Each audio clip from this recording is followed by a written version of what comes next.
In the previous episode we made Dream move. Today we're making him look like Dream. Welcome squirrels to Squirrel Game Dev. Like the video and we'll start now. So today's topic is the movement of the character. The main thing we want to do today is to render separate animation frames and make our game render them whenever we start dragging our character around. We will make the full animation and Dream will swing from left to right on his head. But before I start doing something, there's a bug to fix from the previous episode. Okay, I want to show you the thing that made our character move in a bad way. It simply stops at some point.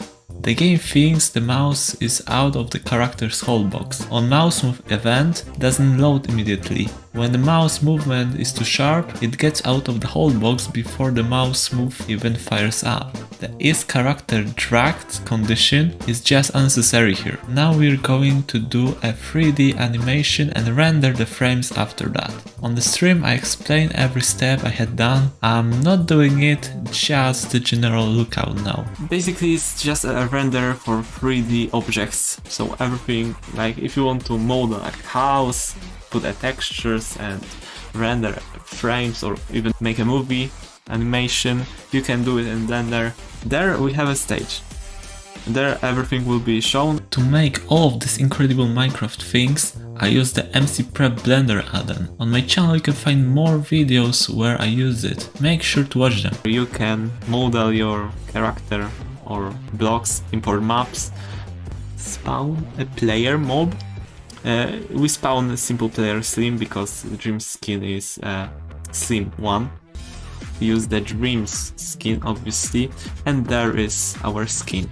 But we don't want the head to be there, because when we move to our sandbox, head and body is separately. Why it's separately? Because it will be easier for us later when we will need to calculate hitboxes. We need to animate it.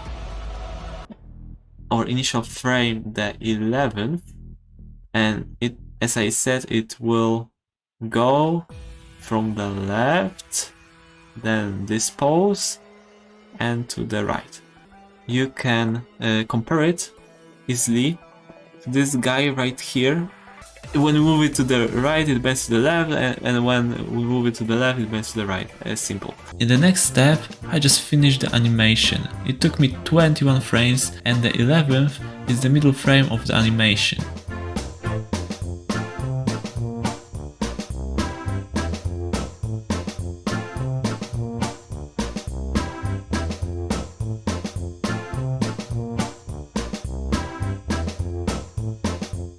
I spawned some bright lights so the render model is not dark anymore, together with some pink light which I added for the atmosphere.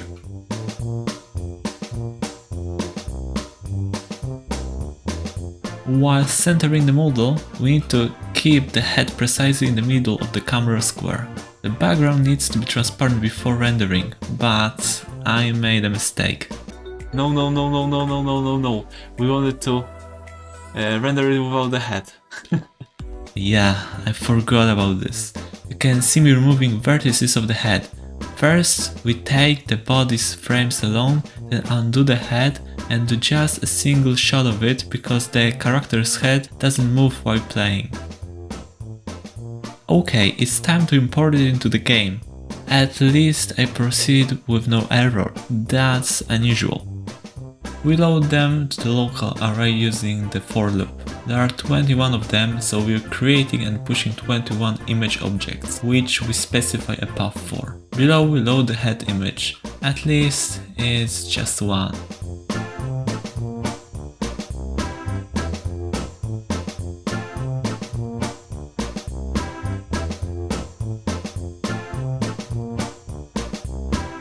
In the next step we can draw them.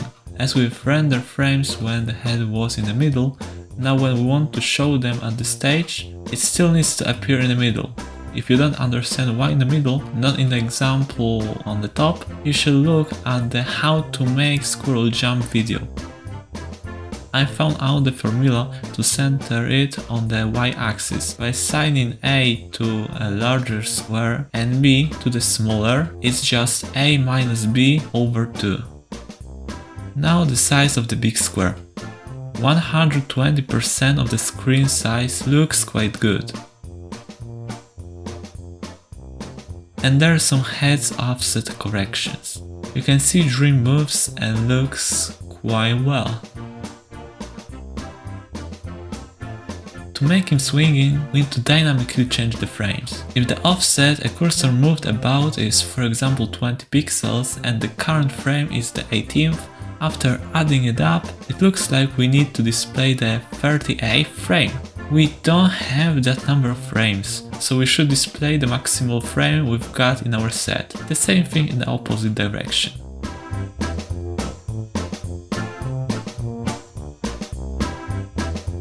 Which frame function calculates this boundary?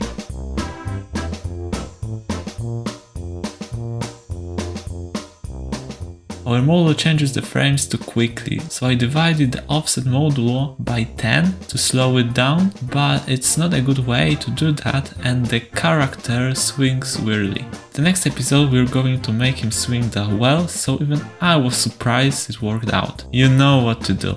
Make sure that you won't miss it. Bye!